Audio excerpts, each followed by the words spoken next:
Okay po, so Elder Melvin. Good morning po sa inyong lahat. Silent lang po natin yung ating mga phone. Kasi kanina may narinig ako Shopee. May umorder pa ata ng Shopee habang nagkakantahan tayo. Baka emergency. Oo nga. Baka may deliver, Pastor. Okay na po, no? Buti yan dito si Pastor kasi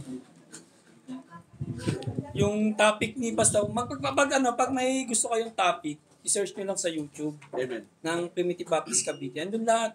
Pati yung post ni Pastor, pag nag-share kayo sa bahay, search nyo lang. Kahit anong topic nandun.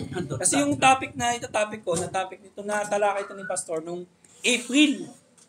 So, halos lahat nandun na eh. Na-post na ni Pastor eh. Sa tagal ba naman ng panahon? Pag may gusto kayong ulitin na topic, andun lang po lahat. So, yung kinukuha kong topic, andun lang din. Masaya po ba yung kantahan natin kanina? Amen. Nag-practice tayo. Tapos nagkantahan tayo tuloy-tuloy. Ano sabi sa kanta? I'll be satisfied. Kasi kung hindi pa kayo satisfied, baka may hinahanap pa kayong iba. Kung hindi kayo satisfied sa ginagawa nating singing, baka may hinahanap pa kayong dancing. Diba sa iba kaya, iba sabi nila, pag umatin daw sila sa doon kay Pastor Romel, nung umating kami, boring. Kasi hindi ka satisfied. Mga boring. Walang drums, kaya hindi kami makasunod sa beat. Kaya paano lang pag ganun, diba? Walang gitar. No? Kulang sa voices. Mga sintonado. Di naman, no? Kaya tayo nagpa-practice. Kung hindi ka satisfied, mawawala ka talaga sa ganung klase ng worship. Hindi ka satisfied, may hinahanap ka atang naka-costume sa harapan mo.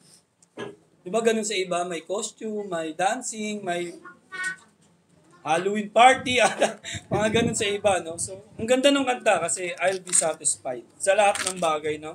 Sa worship. Okay lang, magpakanta muna tayo isa lang. Kasi na-miss ko na rin magpaawit. Amen. Ang tagal ko nang hindi nagpapaawit. Parang ilang taon na. No, ilang taon na ako hindi nakapagpaawit. Sa pag-awit naman po mga kapatid, hindi ito pagandahan ng boses. Hindi rin po palakasan ng boses. Hindi rin po pahinaan ng boses. Kasi minsan hindi na marinig sa makamundo. Pag may video ko talagang todo eh, no? Dito sa pagkanta natin, yung sakto lang. Sakto lang. At ang importante, nanggagaling sa ating mga puso. Kasi yun yung tinitingnan ng ating Diyos, mga kapatid. Sa page 37, Nothing but the blood. Amen? Sa title pa lang, Nothing but the blood. Kaninong dugo daw yun? What can wash away my sin? Ready? Sing. What can wash away my sin? Nothing but the blood of Jesus. What can make me whole again? Nothing but the blood of Jesus. Oh, precious is the flow that makes me white as snow. No other fount I know. Nothing but the blood of Jesus. Number 2.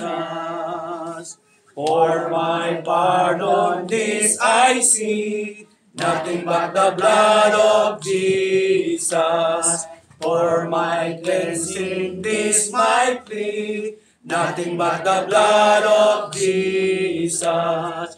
Oh, precious is the flow that makes me white as snow. No other fount I know. Nothing but the blood of Jesus. Nothing can for sin atone. Nothing but the blood of Jesus. Not of good that I have done. Nothing but the blood of Jesus. Oh, precious is the flow that makes me white as snow. No other fount I know, nothing but the blood of Jesus. Number 4. This is all my hope and peace, nothing but the blood of Jesus. This is all my righteousness, nothing but the blood of Jesus. Oh, precious is the flow that makes me white as snow. No other fount I know, nothing but the blood of Jesus. Amen. Napakaganda po nung awitin. Habang inaawit niyo siya, basahin niyo siya, isa-isa. Amen. Tingnan niyo, ano daw yung makakapagpalinis ng kasalanan? Yung blood of Jesus, sabi sa kanta. Hindi pupunta ka sa simbahan at haharap ka sa tao din. No? Hindi Sabi dito, saan nanggaling yung righteousness? Yung katwiran, kanino daw? Jesus. Blood of Jesus. Kaya yung mga nagsasabi dyan na, ako, wala akong kasalanan. Okay? Hindi yun. Punta na po tayo sa ating topic. Okay lang po ba tayo po tumayo? Isahan po natin sa isang panalangin. Tayo po yumuko at manalangin. Father God, may gawa ng langit at lupa, makapangyarihan sa lahat, may gawa ng aming buhay, lumikha sa amin. Kami po'y lubos na nagpapasalamat sa araw na ito, na kami po'y nagtipon-tipong upang magbigay po ng kapurihan sa iyo, O Diyos. Salamat po sa araw na ito na hinayaan mo kaming makapunta dito upang makapag-fellowship sa isa't isa, upang makaparinig ng iyong salita. Yes. Nawa, O Diyos, ang iyong tanging kalooban lamang po ang manguna sa mga oras na ito. Ingatan mo po ang bawat isa, ang mga papunta pa lang, ang mga kapatid naming nasa labas, ang mga kapatid naming naligaw, ingatan niyo po sila nang sa ganon manumbalik po sa kanila Yes. na ang araw na ito ay para po sa inyo, God. Salamat po, kayo na po ang mangunat gumabay sa amin. In the name of Lord Jesus Christ, Amen. Ay po, umupo na mga kapatid. Itong topic natin for today, basa ko dun sa post ni Pastor. At pinanood din namin. Yung about preservation of the saints. Grabe. Pag pinag-aralan mo ito mga kapatid, wala nang makakabali sa inyo eh. Wala nang makakapagpaligaw pa sa inyo unless hindi ka talaga susunod.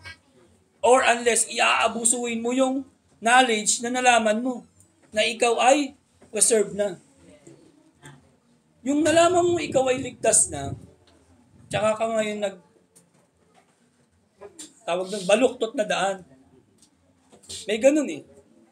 Binigyan ka ng regalo, ibis na isauli mo sa nagbigay sa iyo ay thank you, anong sinauli mo? I hate you. May mga ganong klaseng tao. Okay? Actually, meron talaga kasi based on our experience, kasama ko si Pastor, kasama ko si Brother JR, 15 hours kami nakaupo. Diba? Para lang mapuntahan yung mga kapatiran natin sa malayong lugar. Based on our experience, may mga ganun, Pastor. Ang init. So, ang init, no? Kasi dulong-dulo pa kami talaga. Pag dulong-dulo ka, ibig sabihin ikaw yung walang pambayad. Ganun kami nagbiyahe. Tapos walang kain-kain. Walang tanghalian. Siguro kape sa umaga. At ang hapunan namin, tubig. Isang piraso. Isang piraso kami kasi low budget eh. Ang importante yung pupuntahan bago pa lang eh. So mga bagong pastor ang sasagupain. Kami para kaming mga kami kumbaga si pastor yung general. Kami mga pa lang kami. Siguro baka private pa lang eh. Kung mag-aalalay lang kami sa kanya para may kasama man lang si pastor. Yun na nga yung kwento. Nakasagupa na nga ng iilang mga pastor. Ako natatakot ako nung datay kasi wala naman akong sasabihin eh. Wala akong sasabihin. Si Brother JR, bumabanat pa ng konti-konti. Wala akong sasabihin. Yung tipong nakita ko si Pastor Romel, talagang dinudumo. Talaga. Yung nalaman nila about election, nalaman nila about preservation, ito ang sinabi nila. Sa demonyo yan, yung topic na yan. Sa demonyo yan. Paano yan? Sige, pastor, tatanggapin na namin yung sinasabi mong election. Ibig sabihin pala, mamaya, gagawa na ako ng masama. Ay, mga pastor yun ha. Anong sabi? Narinig nila about preservation? About election? Anong sabi nila? Mamaya, pastor, mangi-rape na ako ha. Bikuin mo yan, pastor ka, mangi-rape ka? Arap-arapan yun. Ay, pastor, mamaya papatay na ako, may kaaway pa naman ako eh. Di ngayon, tawanan sila. So, anong klaseng ano yun? Nakita ko si pastor, minahon na siya, ay ano na to? Baka hindi ito illegal. Uminahon na, hindi niya na pinilit yung stand niya. Kasi iba na yung sagot eh. Si Brother Benny natulala din, kasi mga kaibigan niya yun eh. Mga kaibigan na pastor ni Brother Benny, natulala rin siya sa mga sagot nun. Kaya may mga, sa mundong to mga kapatid, may mga tao talagang makaka-encounter tayo. Na kahit anong pilit mo, kahit hindi bagay, kahit anong pilit mo, kahit hindi sa church, kahit hindi sa religion, kahit hindi sa paniniwala, na kahit anong pilit mo, hindi aayon sa inyo. Okay mga kapatid? Meron pa, based on our experience din. This time, kaming dalawa naman ni Brother JR. Diba? Ganun na naman. Nag-aeroplano pa. No? Nag-aeroplano pa kami. Iniyaan kami mag-topic eh. Hindi ako, si Brother JR ang bumanat. Preservation of the saints na naman. Nung ako, habang nagka-topic si Brother JR, amen, amen, amen lang ako ng amen, pastor. Kasi, alos lahat against sa'yo sa sinasabi mo eh. Ang tanong nung, bakit inayaan nyo kami magsalita kung ayaw nyo marinig yung sasabihin namin? Amen, amen lang ako ng amen, pastor. Nakinig naman sila. Pero, kinabukasan, binanatan na si Brother JR. Kung kayo magtuturo, huwag kayo dito. Grabe, matindi, no? Binanatan siya kasi itong preservation of the saints, para to sa mga, itong preservation of the saints, gusto kasi ng ilang tao, meron silang parte. Meron silang parte dun sa ginagawang kaligtasan.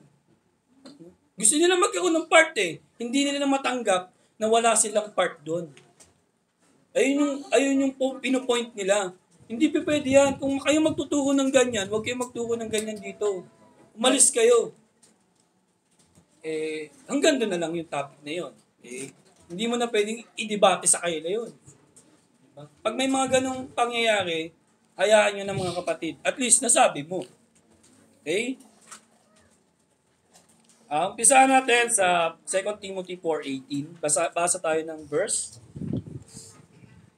And the Lord shall deliver me from evil work, and will preserve me unto his heavenly kingdom, to whom be glory forever and ever. Amen.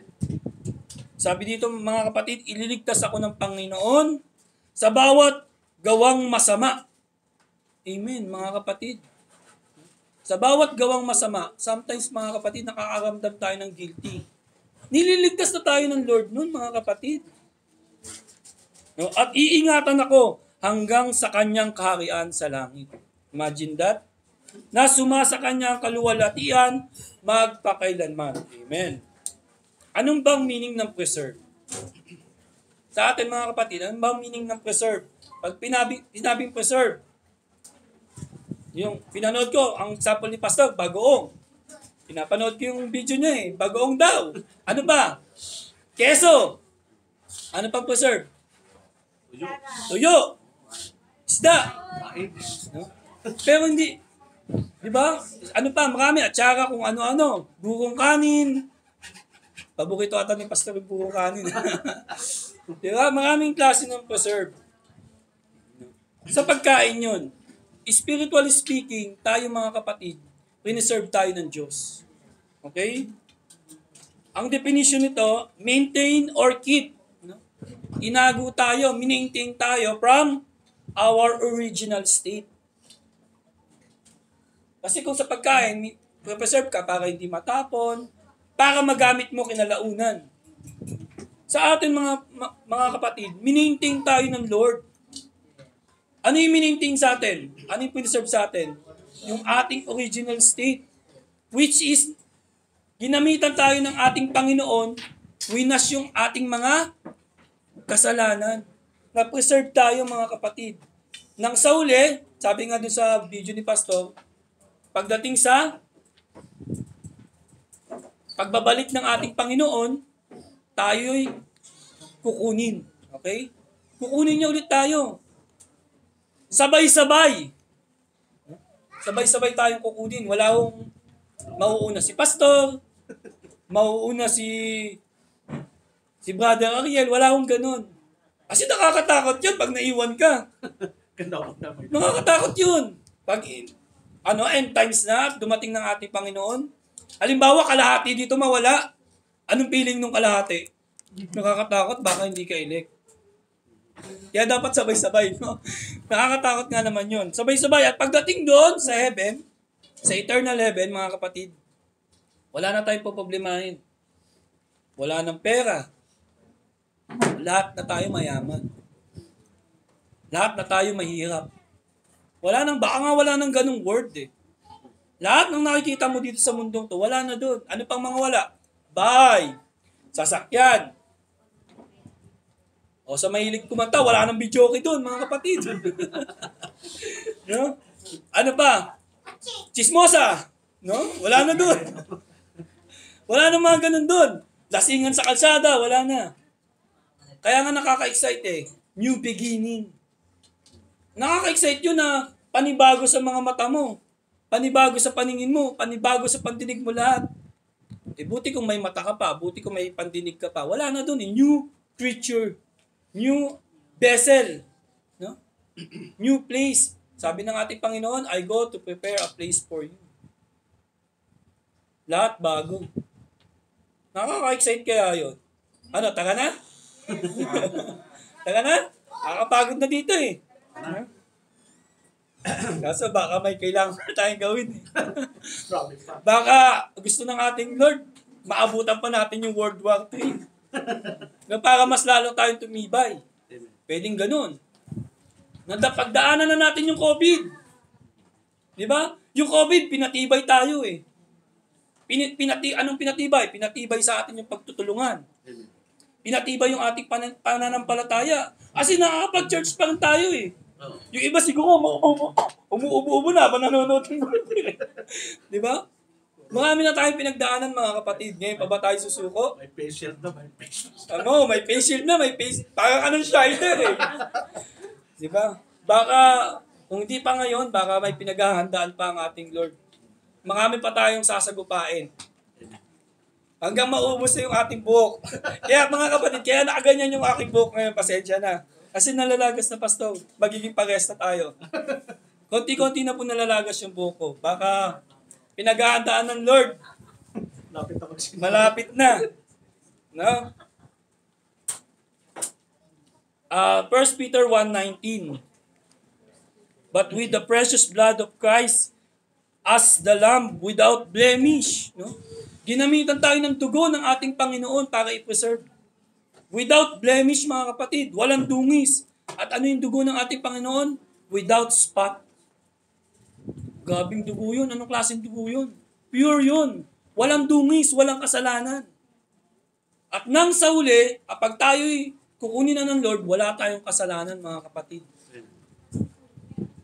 Grabe yun. Ganun tayo kamahal ng ating Panginoon. Walang kondisyon, Pastor. Piniserve ka, walang kondisyon. O sige, preserve kita. Ayun yung pinagtatalunan ng iilan. Piniserve ako, may gusto akong gawin eh. Gusto ko pang gumawa ng mabuti. Gusto ko pang mangoleksyon sa church.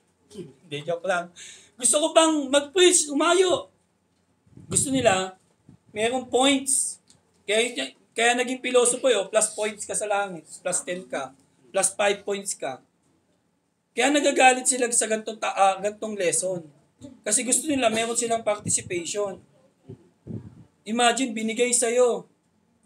Yung eternal life, binigay sa'yo, piniserve ka ng Lord. Walang dungis. Wala kang kasalanan. Libre. Unconditional. Kaya dyan sila galit na galit sa unconditional. Kasi yung unconditional, walang taong makakagawa nito, mga kapatid. Sa mundo natin ngayon, puro condition. Walang sino mang taong makakagawa ng unconditional love. Maliban lang sa ating Panginoon. Amen? Amen. Another verse, basa tayo, Psalms 37, verse 28. For the Lord loveth judgment, and forsaketh not his saints. They are preserved forever, but the seed of the wicked shall be cut off. Amen. Tagalogin natin, sapagkat iniibig ng Panginoon ang kahatulan at hindi pinababayaan ng kanyang mga banal. Imagine that, hindi tayo pinababayaan. Sila'y iniingatan magpakailanman. Iniingatan daw tayo magpakailanman. Ngunit ang bininang masama ay mahihiwalay. Amen. Ano ba itong bininang masama? Sa tingin ko, pastor, nasa katawan to, nasa flesh to. Itong katawan natin na to, makasalanan to mga kapatid. Super makasalanan ng katawan. Kaya nga, ano yung verse sa Bible, pastor, na ihiwalay, hayaan siyang mamatay at para yung kaluluwa niyang maligtas?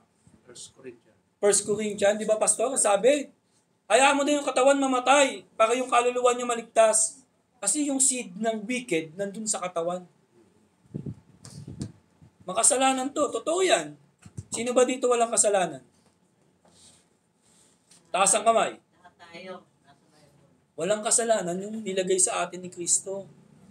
Pero itong katawan na tinataas ko ngayon, makasalanan to. Mga kapatid. Kaya kung nagsasabi ka na ikaw ay walang kasalanan, ikaw ay hangal, hipokrito. Sabi no. Sinungaling. Wala kang kasalanan. Sabi dito, ihihiwalay, but the seed of the wicked shall be cut off. Maghihiwalay sila pagdating ng araw. Okay? Another verse. Psalms 97, verse 10. Ye that love the Lord, hate evil. He preserveth the souls of his saints. Katulad ng kanina, he delivered them out of the hand of the wicked. Iniba lang yung pagkakasalin. Pero katulad ng kanina, he delivered daw, kukunin ng Diyos dun sa kamay ng mga masasama. Kasi piniserve niya tayo. Inihiwalay niya talaga tayo. Ikaw, inihiwalay ka ng Diyos. Ikaw naman, pilit ka ng pilit. Lumapit sa masama. Mga kapatid, ang dami na po nawalay sa atin. Okay lang kung namatay ka eh. Diba? Okay lang, tanggap pa ni pastor eh. May umalis dito, lumipat ng ibang sekta, namatay. Okay na lang, tanggap ni pastor eh. Pero ngayon, buhay ka pa at nasa iba ka, hindi ka tanggap-tanggap yun. Unless na lang, kung isa ka talagang kambing na humahalo sa tupa. Diba? Sabi sa Biblia, meron kambing, merong tupa. Yung ugaling tupa, yung tupa nag-uugaling kambing. Pwede kang ganun kung bakit wala ka dito. Yung kambing, nag-uugaling tupa. Mga kapatid, nakakatakot pang sabihin ko. Baka ako Baka si Pastor. Baka meron dito kambing na nag-uugaling tupa. Kadalasan po sa kambing na nag-uugaling tupa, yung mukha nakaganto. Bait-bait. Nakakatakot man sabihin, nawawala dito mga kapatid. Amen? Lahat tayo tupa. Sabi dun sa video ni Pastor, itaas ang kamay ng mga tupa. Sa video, marami nagtaas eh. Wala. Taas mga kapatid yung tupa. Ayun, si Pastor, lakang tupa. Mas okay pa sa YouTube eh. Tumataas yung kamay mo eh. Nakakatakot man pero nawa, lahat po tayo ay tupa. All the elect of God shall be kept by God and shall be eternally saved. However, they may walk in darkness and disobedience. Pinoprotektahan ng Diyos ang mga kanya, ang mga piniserve niya. Pero, meron talaga daw na lumalakad sa mali, sa kadiliman. Hindi ibig sabihin na tayo elect na mga kapatid. perfect na yung ginagawa natin. Hindi ibig sabihin na tayo ay preserve, hindi na tayo lalakad sa masama. Kaya nga patuloy tayong pinipid ng Bible. Patuloy tayong nagpipreach, patuloy naman nagpipreach, patuloy tayong ginagabayan para tayo'y lumakad sa mabuti at hindi sa masama. Halimbawa na lang, ikaw i-preserve ka. Sino dito nakakaramdam pa ng guilty kapag gumagawa ng masama? Masakit, di ba? Meron ba dito? Nakagawa ng masama, pero yung time na nakagawa ka ng masama, naramdaman mo kagad na, ay, guilty ako. Bakit ko pa ginawa yun? Bakit kinupitan ko yung offering kay pastor? Pagplanuhan na namin nung Sunday yun eh. Ang ibibigay ko, pastor, 1,000 eh. Tapos naging kulay orange na lang. Nagbayad po ko ng Judith eh. Halimbawa lang yung mga kapatid hindi tayo tatamaan. Ibig sabihin nun, elect ka mga kapatid. Kapag nakakaramdam ka ng guilty, kapag nakakaramdam ka ng, pag sa Tagalog ng guilty, pastor? Nakakonsensya ka, sign yun, na ginagabayan ka, sabi ng Panginoon, the Lord hate evil. He preserved souls of the sick. Nape-preserve ka kasi ginagabayan ka eh. Galit ang Diyos sa masama. Kaya ngayon, ikaw ay nakakaramdam ng guilty. Mapalad ka kung nakakaramdam ka ng guilty. Ibig sabihin, elect ka talaga. Kasi kung nandun ka sa labas at gumagawa ka ng masama, at wala nang pakialam sa iyo ang Diyos, matakot ka na. Totoo yan. Magugulat kayo yung dating nandito. Lumabas ng church. Ibig sabihin ng lumabas ng church, humiwalay na. At hanggang ngayon, nandun pa rin siya sa kawalan, nandun pa rin siya sa field ng kasamaan. Na kahit anong tawag sa kanya ng Diyos, na kahit anong feed sa kanya, kahit anong chat ni pastor, kamusta Brad, kamusta sis, okay ka lang ba dyan? At wala nang pakialam. Buti nga may pastor pang nagme-message sa iyo. Hindi na nagigilty. Matakot ka na. Baka ikaw yung isa sa mga pinili. Isa sa mga pinili, pastor, sa hell. No? May mga pinili rin sa hell eh. May nakatadhana din na mapupunta sa impyerno. Kaya nakakatakot yun. Sige, magpakasasa ka sa mundong to. Sa'yo naman tong mundo na to eh. Pero in the end of times, malamang magkakaroon ka ng inggit kasi yung inggit, part yan ng kasamaan. Baka mainggit ka sa mga pinili. Okay? Next, John 10:26. Ito yung sinasabi ko, na huwag niyong pandiinan. 10:26-27. Huwag niyong pandiinan kung ayaw maniwala kay Kristo. Kung ayaw maniwala sa Diyos. But ye believe not. No? Sabi dito, sa 26, because you are not my sheep. No? Kaya naman talaga hindi naniniwala at ayaw maniwala kay Kristo, hindi nga naman tupa. Sabi, as I said unto you, ano daw yung mga tupa niya? My sheep hear my voice, and I know them, and they follow me. Dalawa lang ang signs ng pagiging tupa. Nakikinig ka at sumusunod ka. Dalawa lang yung signs. Mga kapatid, nakikinig pa ba tayo? Amen. Kapag nangingi tayo ng guidance kay Pastor Romel, pakikinggan ba natin? Nangingi tayo ng guidance sa Diyos, pakikinggan ba natin? Ang tanong, sumusunod ba tayo? Kasi kung hindi ka sumusunod, hindi yung signs ng pagiging tupa, mga kapatid. Nakakakita na kayo ng kambing versus tupa? Ang hirap kaya pa uwiin ng kambing, Pastor. Ang hirap kasi ang kambing po, pag nag-alaga po kayo ng kambing, matakaw, masiba. Kahit saan magpunta yan, bahala hanggat may pagkain. Sisirain niya talaga yung halaman. Ang hirap pasunurin. Pero yung tupa, isang palo lang ng patpat. Diretso na. No, mga kapatid. Tayo mga kapatid, patunayan natin tupa tayo. Sumunod po tayo. Number 1. Tatlo lang po ito. Number 1. Certainty of preservation by the covenant. Sa Tagalog, katiyakan ng preservation, tipan and decrees of God. No? Certainty of preservation by the covenant and decrees of God. Yung mga utos ng Diyos. No? Ito yung katiyakan na tayo preserve sa pamamagitan ng kanyang utos. Romans 8:28. Sabi dito sa Romans 8:28, and we know that all things work together for good to them that love God, to them who are called according to His purpose.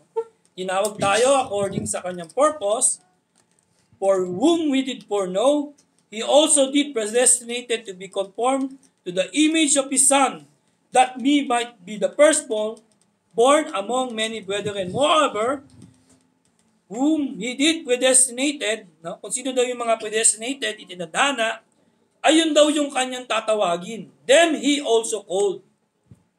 At yung mga tinawag, and whom He called, them He also justified. Ano meaning ng justified? Ikaw yung may kasalanan, marami kang kasalanan, at na-justify ka sa pamamagitan, pag spiritual speaking, sa pamamagitan ni Kristo. Dito naman sa tao, kapag may, halimbawa, serial killer ka, nakulong ka ng 20 years. No? Sabi ng judge, ikaw, makukulong na ka ng 20 years. After 20 years, lumaya ka, justified ka na po. Huwag mong sasabihin yung tao na, ikaw pumatay ka. Hindi. May karapatan sasabihin na wala na akong kasalanan. Justified na siya, pinagdusahan niya na. Pero dito instant mga kapatid, no? Yung mga na-justified tayo.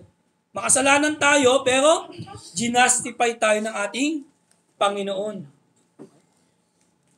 Them He also justified. At yung mga na-justified daw, and whom we justified, them He also glorified. No? Ito yung utos, ito yung certainty of preservation by the covenant. Ito yung covenant. Yung pangyayari, yung sunod-sunod.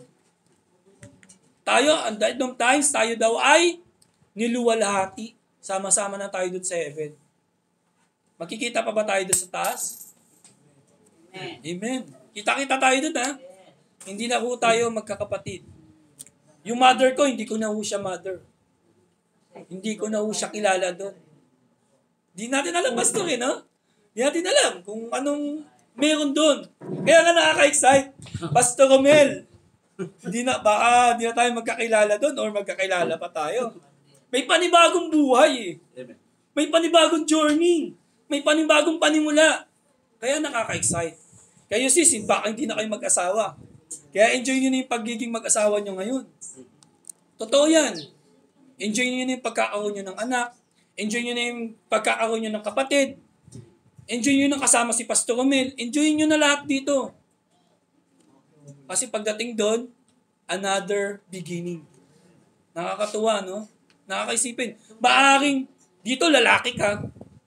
Dito babae ka. Pagdating doon, wala nang kasarian. Another creature na eh.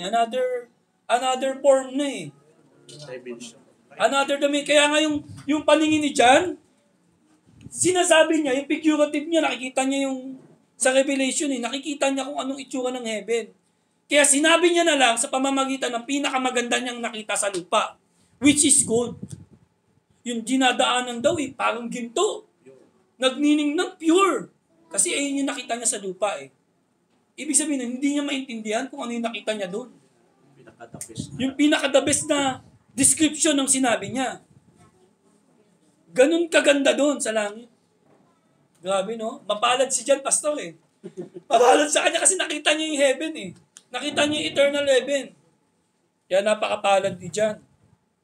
Hindi pa siya nakakarating doon, pero nakita niya na. Amen? Amen. Sama-sama tayo doon mga kapatid. Wala pong maiiwan. Kaya sabi ni pastor doon sa video, huwag kayong manood nung, ano yung pastor? Yung tungkol sa rapture. Huwag kayong manood nun. Ililihis kayo. Kasi may naiwan pa daw eh. Tapos mamumuhay pa ng 1,000 years.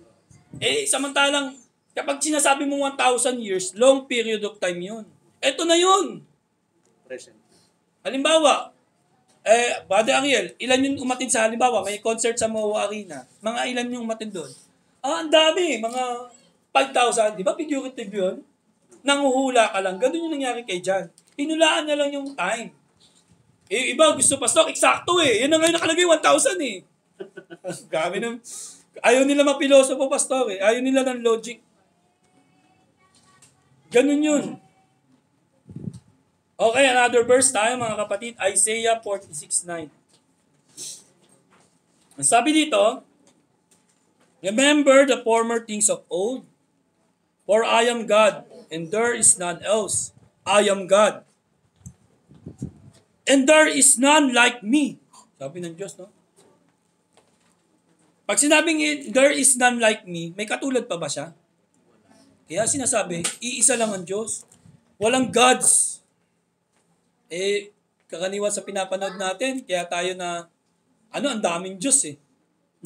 Sabi dito ng Diyos, for I am God and there is none else. I am God and there is none like me.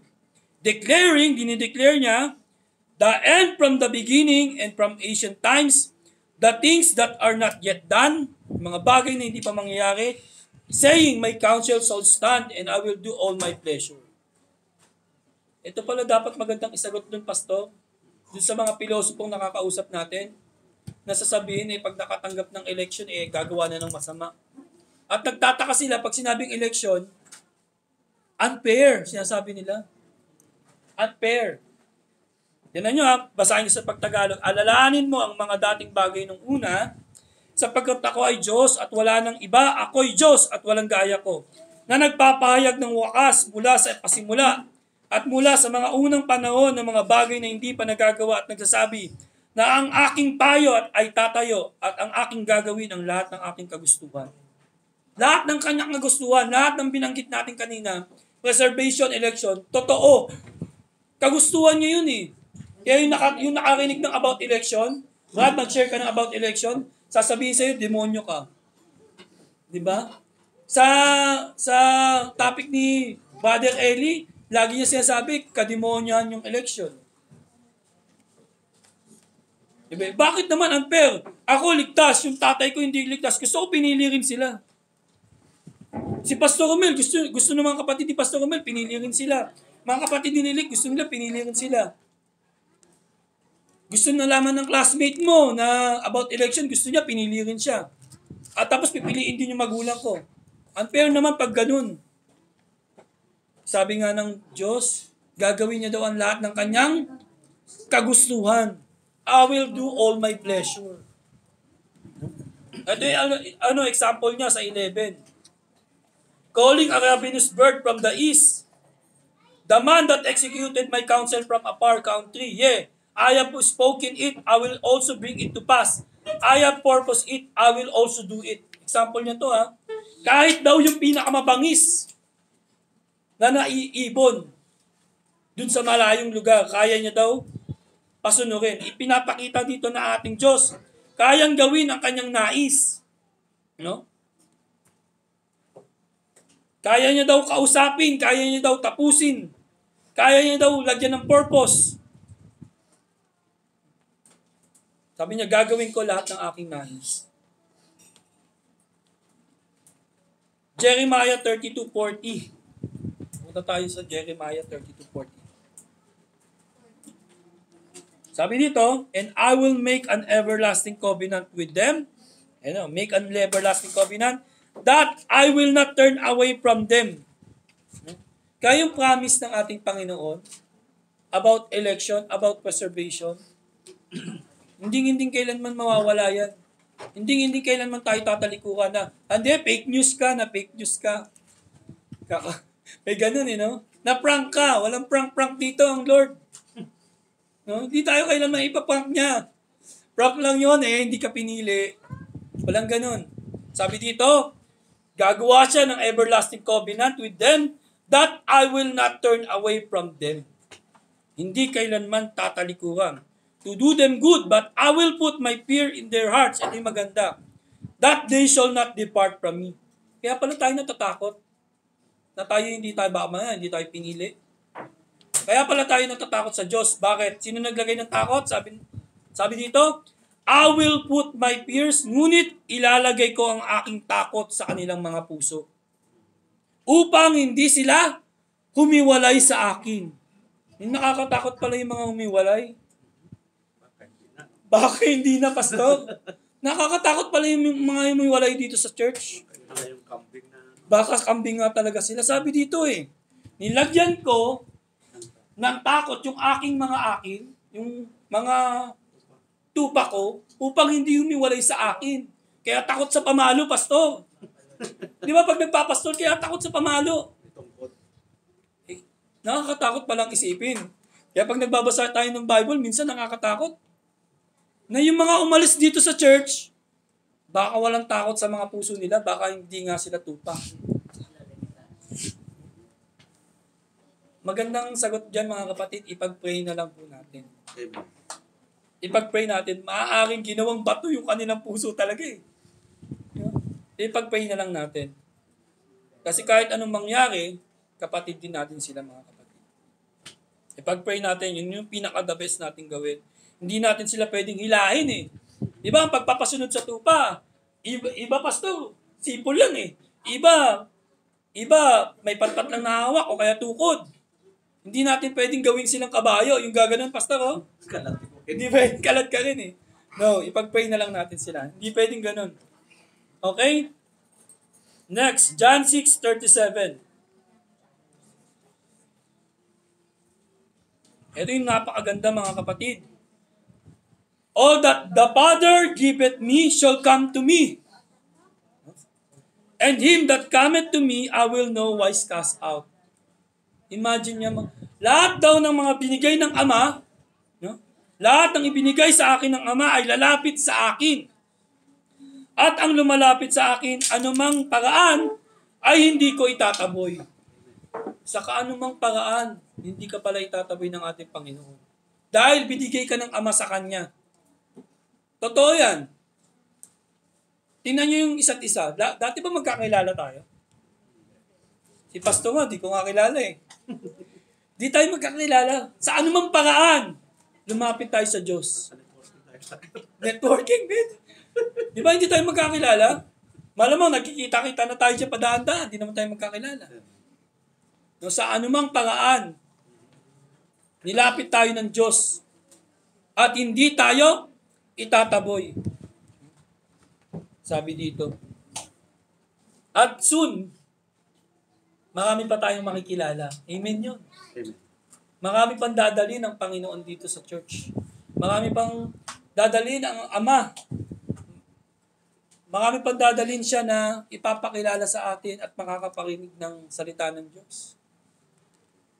Baka yung minsan, yung kasalubong mo na sinasabihan mo ang sama-sama. Huwag tayo mag-judge. Kahit bordado pa yan. No? Kahit bordado yan, o kahit anong itsura niyan.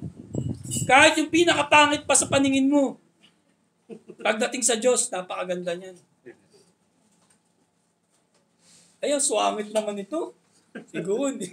Mamaya masobrahan ka naman, sabi mo, dito siguro pinili. Kasi yung itsura pa lang, hindi na pinili Wag.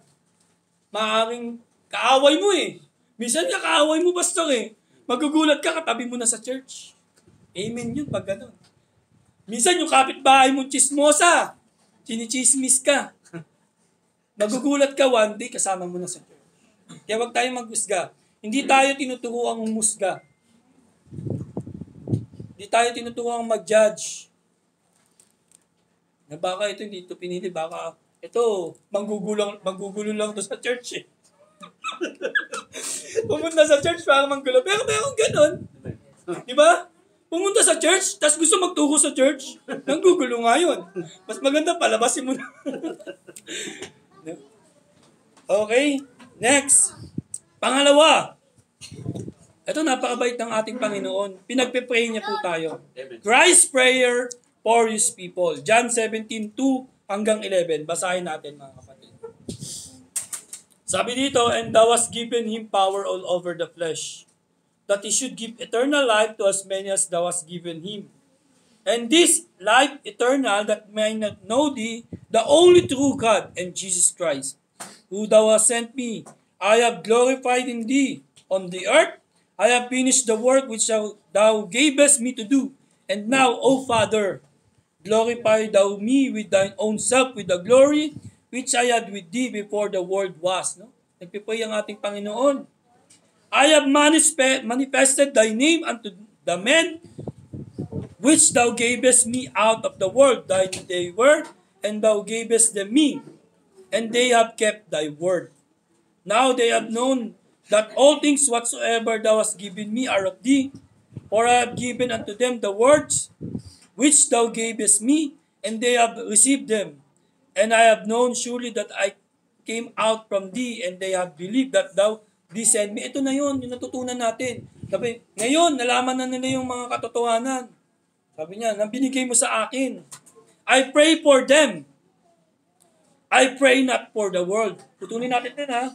Ano sabi ng ating Panginoon? I pray not for the world. Yung sabi ng Bible na, I pray not for the world. Yeah, malinaw dito ha. Ang Panginoon, hindi siya nag-pray para sa lahat. Sabi dito I pray not for the world. Hindi siya naparito para sa lahat ng tao. No? But for them. Kanino daw yun? Which thou hast given me. Malinaw na malinaw. Dito pa lang, pastor, may election na. Malinaw na malinaw. Kaya nakikipagtalo iba Unfair yan. Dapat na lahat ng tao pinili. Malinaw na malinaw dito. Ang sabi ng ating Panginoon, nagpe-pray ako not for the world. Hindi para sa mundo. Kanino daw? Yung binigay sa akin ng Ama. Doon lang siya nagpe-pray. Sa kanyang mga tupa. Di ba nakakatakot isipin, napakadaming tao sa mundo. Ilan na? Ilang bilyon? 8 billion. Hindi ho siya nagpe-pray para sa 8 billion na yun. Hindi ho siya nagpe-pray para sa mundong to. Sabi nga ng Biblia, hindi siya punaparito para sa peace kundi espada. Diba? Sabi dito, I pray not for the world, but for them which thou hast given me. For they are thine.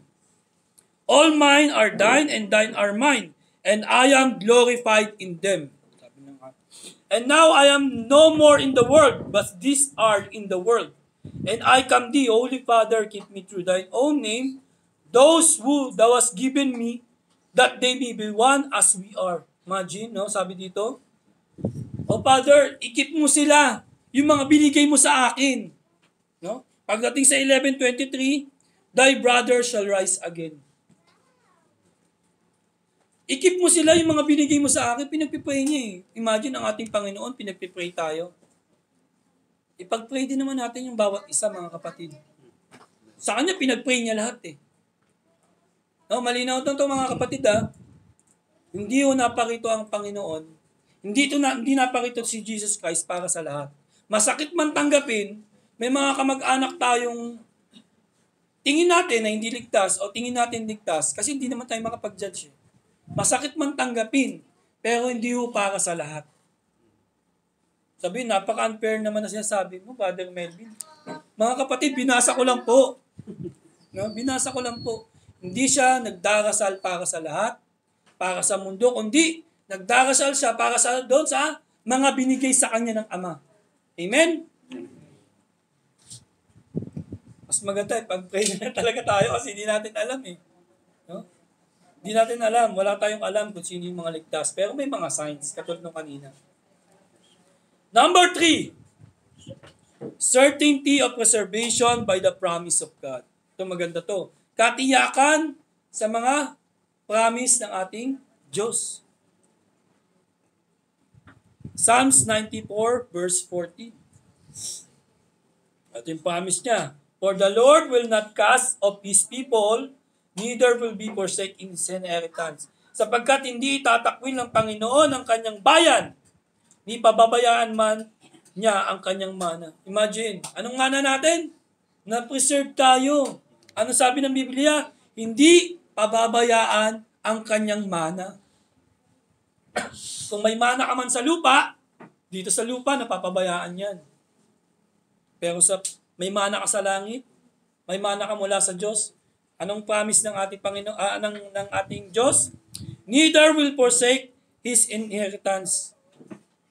Sapagkat hindi tatakwil ng Panginoon ang kanyang bayan, ni pabaybayaan man niya ang kanyang mana. Amen? Next, Romans 8:35.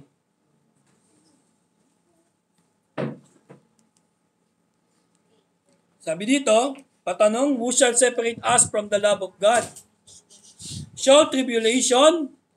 Sino makakapaghiwalay sa atin, no, sa pagmamahal ng Diyos? Sabi dito, tribulation, distress ba, persecution, famine, nakedness, peril, or sword?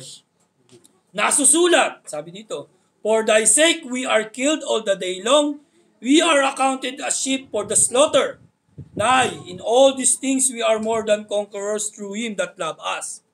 For are persuaded that neither death, nor life, nor angels, kahit pa kamatayan yan, sabi dito, nor principalities, nor powers, nor things present, nor things to come, nor height, nor depth, nor any other creature shall be able to separate us from the love of God. Amen. Walang anuman sa nabanggit kanina na makakapaghiwalay sa atin sa pagmamahal ng ating Diyos. Ayun yung promise niya. Nakakataban ba natin yun, mga kapatid? Amen.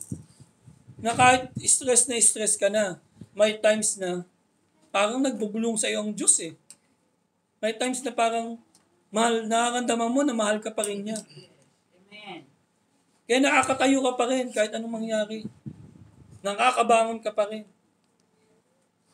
Ito, tumutukoy ito dun sa kanyang promise na kahit anong mangyari, kahit anong gawin sa'yo, sabi dito, puro kasamaan na nga yung binanggit eh. Walang makakapaghiwalay sa pagmamahal ng Diyos sa'yo. Amen? Amen. And now, I am no more in the world, but these are in the world. Ay, sorry. Ito na. 1 Thessalonians 5:23. Next tayo dito. Nandiyan po mga kapatid, 1 Thessalonians 5:23. Sabi dito, and the very God of peace sanctify you wholly. And I pray, God, who you spirit and soul and body preserve blameless the coming of our Lord Jesus Christ. Faithful is that calleth you who also do it. No? At lubusan kayong pakabanalin ng mismong Diyos ng kapayapaan at idinadalangin ko sa inyo na ang inyong buong spirito at kaluluwa at katawan ay ingatang walang kapintasan hanggang sa pagpaparito ng ating Panginoon Jesus. Ayun yung sinabi natin kanina. Hanggang sa end of times, hanggang sa pagdating ng ating Panginoon, iniingatan tayo. Promise yun. Walang makakabali nun. Kahit anong gawin mo. Kahit na gumawa ka pa ng mali. Sabi kanina. Pero wag mo naman abusuhin. Huwag mo naman abusuhin. Sabi, porket sinabi ng Bible na kahit gumawa ka ng mali. Lahat tayo nakakagawa ng mali, mga kapatid. Huwag naman natin abusuhin. Okay? Wala daw makakapagbali nung promise niya. No? Body be preserved blameless. Hanggang sa dulo, ikaw daw ay blameless. Walang kasalanan. Walang kadungis-dungis. So, kasi ang usapan niya, pag may nakita sa iyo ang diablo na kasalanan, akin yan. Wala siyang makita eh. Pagdating ng dulo, di ba, usgahan na? Walang makikita sa iyo ang diablo. Blameless ka. John 10:27, ito na yung kanina. Basahin ulit natin mga kapatid. My sheep hear my voice and I know them and they follow me. And I give unto them eternal life. Sabi ng ating Panginoon, and they shall never perish. Neither shall any man pluck them out of my hand. Hindi, no? Kaya may kanta tayong, fear not, little flock. Diba? May kanta tayong ganon. Huwag kang matakot. Bakit? Na kanino ka ba nakakulong? Kanino ka nakapatong? Sa kamay ng ating Panginoon. Hindi sa kamay ng kung sino-sino. Kaya huwag kang matakot. Hindi ka na makakawala. Ito pa yung matindi. Sundan natin ha. 29. My Father which gave them me is greater than all, and no man is able to pluck them out of my Father's hand. Grabe yung pastor. 2 kamay ang nakabalot sa'yo. Sino kayang makakakuha nun sa'yo? Sinong kayang kumuha sa kamay ng Diyos? Gaganon o, sisilipin namin yan. Wala. 2 kamay yan eh. Matindi yan. So, hindi ka madudukot ng diablo. Hindi ka madudukot ng kahit sino. Para tanggalin yung promise sa'yo. Next. Ito ang pinakamaganda. Dito na tayo magtatapos sa verse na to. Sabi kasi ng iilan pastor eh. Pag sinabing ilan, nagbabago daw. Sabi, hindi, nababago yung book of life, nababago yung gagawin mo, depende pa rin. Kasi may ibang religion, mayroon silang election, may ibang grupo, may election sila, pero nababago. Anong klaseng election yun? Anong klaseng promise yun? Na may condition pa rin. Kaya ang nangyayari, yung mga miyembro namamanipula. Pinipid nila ng mali. Nag-promise na, tapos, pag may ginawa ka, babaguhin, tatanggalin ka dun. Diba? Ang tanong dito, ikaw ay silyado na. Ephesians 1:13. Silyado na tayo mga kapatid. In whom ye also trusted, after that ye heard the word of truth, the gospel of your salvation, in whom also after ye believe, we are sealed. No? That Holy Spirit of promise. We are sealed na, no? With that Holy Spirit of promise. Promise na yun eh. Naselyuhan na po tayo mga kapatid.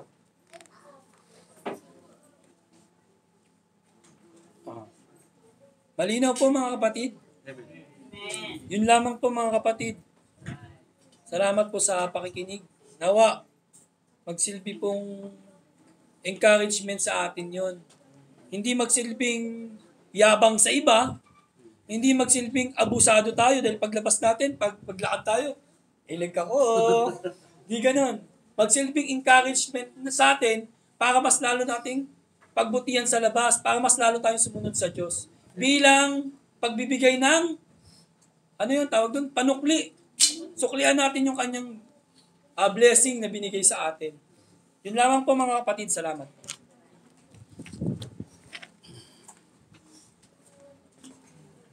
Okay, so may natutunan mga kapatid about preservation.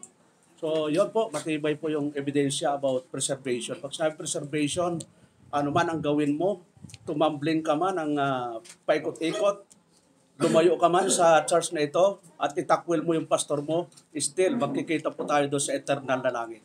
Di ba't magpapakaano tayo dito? Hindi, magbahala na tayo. Doon din palang punta natin lahat eh.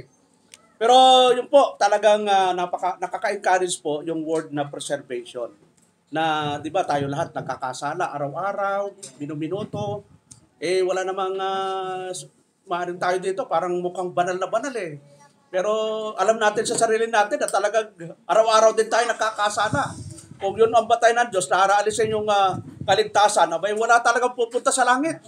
Lahat ay papunta sa impyerno. Pero pag sinabing preservation, ano man ang gawin natin, ano man yung mga nagpo-commit ng adultery, nagnanakaw. Sa palagay nyo, yung pusakal na magnanakaw, nakasama ni Kristo, may kapatawaran pa ba sa tao yun? Wala na eh. Kaya nga binitay na sila eh. Pero sa Diyos, sabi nung Panginoon, sabi nung pusakal na magnanakaw, Panginoon, alalahanin mo ako pagdating mo sa langit.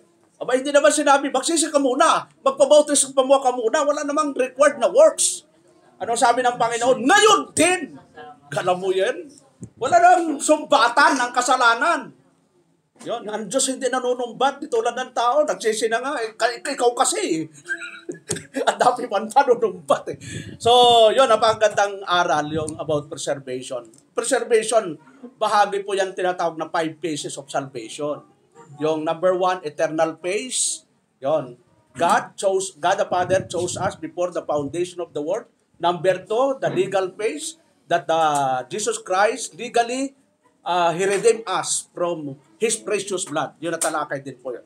At pangatlo, yung vitally, God, the Holy Spirit, regenerated us. Yon. At yung trabaho ng Holy Spirit, isilyo tayo. Yon, nabanggit, Ephesians 1:13. Pag nagsilyo, parang bibili ka ng sa grocery, nakapangalan SM sa bag. Di ba? So, mga dati, SM talaga, pag pure gold, pure gold. May silyo yan eh. Yon. Tayo, nakasilyo na. Nakasilyo na, hawak pa ni Kristo, hawak pa ng Ama. Sino pang makakaagaw sa atin? Hindi ka pwedeng tumalon, sasaluhin ka ng Ama. Pag tumalon ka sa Ama, sasaluhin ka ni Kristo. So, wala talaga eh. Kaya lang, huwag na natin abusuhin, sabi niya. Bakit to? Tinan po natin. Pag inabuso natin yung word of preservation, tinan po natin, Hebrew, chapter 12, baka may umabuso eh. Ito, magyayari sa atin, mga friend. Pag inabuso natin yung biyaya ng Diyos, tinan natin, sabi doon, for whom the Lord loveth, He chasteneth and scourgeth every son whom He receiveth, sapagkat pinarusahan ng Panginoon ang kanyang iniibig. Yun. Pag iniibig, pinaparusahan, pero hindi parusa ito sa impyerno. Habang tayo'y buhay at ayaw nating magpatama sa Diyos, tayo ang tatamaan. Yun, kaya maraming Kristiyano, tinatamaan na. Bakit, Lord? Sabi mo, mahal mo ako. Eh, bakit hindi mo pinapakita mahal mo ang Diyos? Sabi dito, ang minamahal ng Diyos ay, ano? Sabi doon, pinarurusahan. At sabi doon sa verse 7, if you endure chastening, yun, ito maganda. God dealeth with you as with sons, for what son is whom the Father chasteneth not. Na dahil sa ito'y parusa, kayo'y nagtitiis. Inaari kayo ng Diyos na tulad sa mga anak, sapagkat alingang anak ang hindi pinarurusahan ng kanyang ama. Yun. Kaya tayo, na-preserve tayo, pero huwag nating aabusuhin na tayo ay, eternally secure na ako, wala na akong kadudududa. Kaya ikaw, maayos ka. Hindi ka eternal secure. Kambing ka, ako tupa. Paano mong nalaman? Baka ikaw hindi kambing, baka siyang tupa. Kaya hindi tayo pwedeng mag-judge. Yun. Yung mga kapitbahay natin, lasinggo man yan, ano mang ginagawa, in the final, Diyos pa rin ang nakakaalam, mga kapatid. Kaya kami mga pastor, wala kami pinipili. Talagang hayo ng hayo. Yun, mamaya, magbi-meeting po tayo at marami nating paplanuhin talaga na dito sa ating ministry. So, yun lang po mga kapatid sa umagang ito. At